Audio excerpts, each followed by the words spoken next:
She laughed at me when I said I wanted to be a judge. She called me foolish for dreaming beyond my limits. She told everyone I'd never even pass the entrance test, and she made me believe that I was destined to fail. But little did she know, destiny had already written my victory. Hey everyone! Welcome back to Struggling Stories, where real emotions, deep struggles, and incredible turnarounds come alive. If you're watching this right now, take a second and tell us, where are you watching from? Your words inspire us just as much as these stories do. And don't forget to like, comment, and subscribe for more stories that move your heart and soul. Now, let's begin. I was 15 when I first said it out loud. One day, I'll be a judge. My sister burst into laughter. It wasn't just a normal laugh. It was the kind that burns your confidence. She looked at me and said, "You? A judge? You can't even speak properly in front of people." Everyone in the room laughed with her, and I smiled. But inside, I broke. From that day, I stopped talking about my dreams. But I never stopped dreaming. Every insult, every word she threw at me became a reason to prove myself. My family wasn't rich. My father was a clerk in a local office. My mother stitched clothes to help him out. Education was a privilege, not a guarantee. But I had one thing: fire. The kind of fire that pain lights up inside you. When I got into college, I thought things would get easier. They didn't. My sister got married into a well-off family, and I was still sharing books with 2 other students. She'd visit sometimes, wearing gold bracelets, perfume, and that same tone of superiority. She'd say, "You're still studying? When will you live your life?" And I'd quietly reply, "When I earn the right to live it." Nights were cruel. I studied under a dim lamp that flickered with every gust of wind.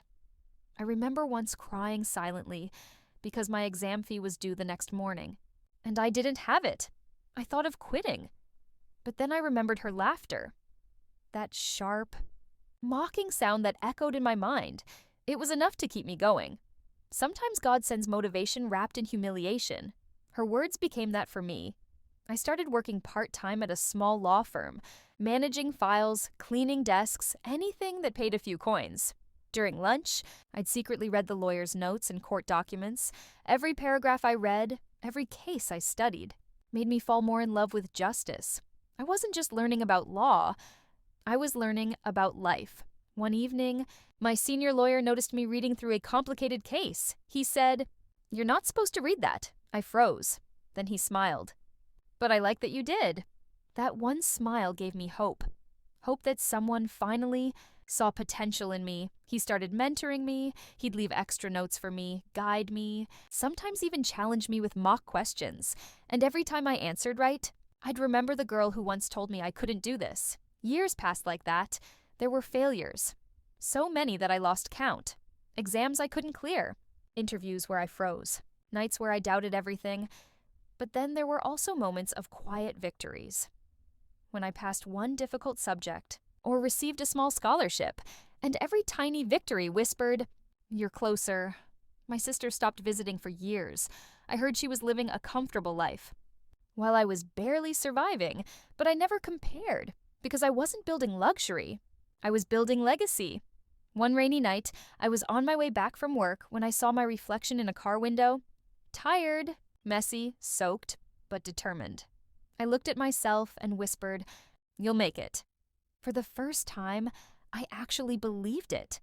By the time I completed my law degree, I had already faced more storms than most people face in a lifetime, but each storm had carved me into someone stronger. I applied for the judiciary exam, the same exam my sister once mocked me for even mentioning. It was one of the hardest tests in the country, with thousands competing for a few seats.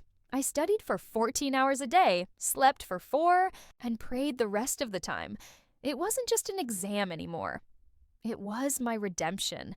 And then the results day came. My heart was pounding so loud, it drowned every other sound. When I scrolled through the list of selected candidates, my eyes blurred with tears. I saw it. My name. For a moment, I couldn't breathe. I kept reading it over and over again, afraid it would vanish. I was selected, but not just as a candidate. I was among the top scorers. That night, I didn't cry out of sadness. I cried because, finally, I didn't need to prove anyone wrong. I had proved myself right. The journey didn't end there. It was only the beginning, because the next morning I received a message from someone I hadn't spoken to in years. It was my sister. And that is where everything changed. When I saw her message, I froze. It said only one line: I heard the news. Congratulations, Judge. For a few seconds, I couldn't breathe. It wasn't just a message. It was a memory unfolding. The same sister who once mocked me was now calling me Judge. I sat there staring at my phone, feeling everything I had held inside for years: anger, pain, pride, forgiveness. All crashing together in one storm of emotion. I didn't reply immediately. Instead, I looked outside my window and saw the first light of dawn, the same light I had prayed for through countless dark nights. And for the first time in years, I whispered, thank you, not just to God, but also, in a strange way, to her. Because without her mockery, maybe I wouldn't have fought this hard. The next few days were like a dream I didn't want to wake up from. The official letter arrived, and my hands trembled as I opened it. The seal of the judiciary shone. Under the morning sun, it was real. I was appointed. Appointed as a judge. That one line felt heavier than all the insults I'd ever carried. I remembered my father's tired hands, my mother's silent prayers, and all those nights when I thought I wouldn't make it. Every sacrifice, every tear, every rejection. It had all led here. The day of the swearing-in ceremony arrived.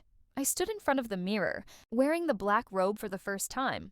It didn't just feel like fabric, it felt like armor, forged from pain and persistence. As I looked at my reflection, I didn't see that insecure girl anymore.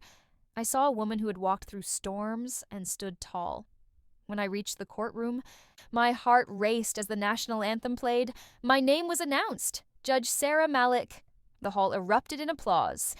And there she was, como standing at the back of the room. My sister. She looked different. Not the same arrogant woman who once laughed at me. Her eyes were wet, her hands nervously clutched together. I could see her heart pounding in the rhythm of regret. When the ceremony ended, she walked towards me slowly. Every step she took carried the weight of the past, the laughter, the fights, the distance. Sarah, she said, her voice trembling. I turned around, smiling softly. Yes? She looked at me for a long moment before whispering, You really did it. I replied gently, I had to. Not to prove you wrong, but to prove myself right. Her eyes filled with tears. I'm sorry, she said. For everything I said back then, I was jealous. You had a dream and I didn't. I took a deep breath. For years I had imagined this moment, what I would say if she ever apologized. But now that it was here, anger didn't come. Only peace did, I know, I said softly, and maybe I should thank you. Because every time you laughed, I worked harder. You pushed me, even if you didn't mean to. She looked at me, surprised, and smiled through her tears. You were always stronger than I realized, I smiled back. No, I just stopped letting the world decide what I could be. For the first time in years, we hugged, and in that moment, all the bitterness melted away. Forgiveness felt lighter than pride ever could. Later that evening, I sat behind my desk in my courtroom for the first time. The nameplate in front of me read, Judge Sarah Malik. I ran my fingers across it slowly, trying to feel the weight of every letter. The courtroom was silent. Only the ticking of the wall clock echoed in the background. I looked around at the wooden benches, the files stacked neatly, the sunlight falling perfectly across the judge's bench.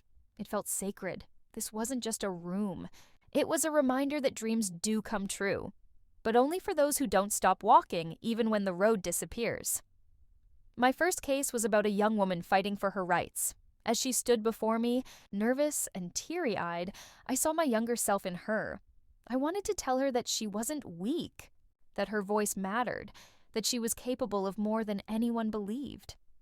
But I didn't, because I realized my presence there was the message.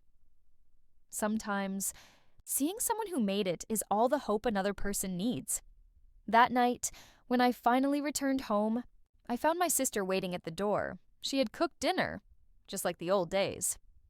We sat together in silence for a while, the air heavy with memories. Then she said, You know, I used to tell people that my sister was crazy for dreaming too big. Now, I tell them that my sister taught me what strength really means. I smiled quietly. Dreams don't make you crazy, I said. They make you alive. She reached across the table and held my hand. I'm proud of you, she said, and for the first time, I truly believed she meant it. Before going to bed, I stood by the window again, the same spot where I once cried over unpaid exam fees and failed interviews. But tonight, everything was different. The city lights sparkled like little promises kept. I closed my eyes and whispered, "You did it," and I swear somewhere in the silence, I heard a voice, the voice of my younger self, whispering back, "I knew you would." Life had come full circle. Laughter that once broke me had turned into applause that healed me. The mockery that once silenced me had become the echo of my motivation. And the dream that once seemed impossible had become my identity. So, to everyone listening, if someone ever tells you that you can't, don't argue with them. Just work quietly. Let your success be your answer, because someday, when you walk into your victory wearing the badge of your struggle, the same people who doubted you will whisper your name with respect. And remember this: the greatest revenge isn't proving them wrong. It's becoming everything they said you couldn't be. Thank you for watching Struggling Stories. If this story inspired you, make sure to like, share, and subscribe. And tell us in the comments, what dream did people say was impossible for you? Because maybe your story is the next one we'll tell.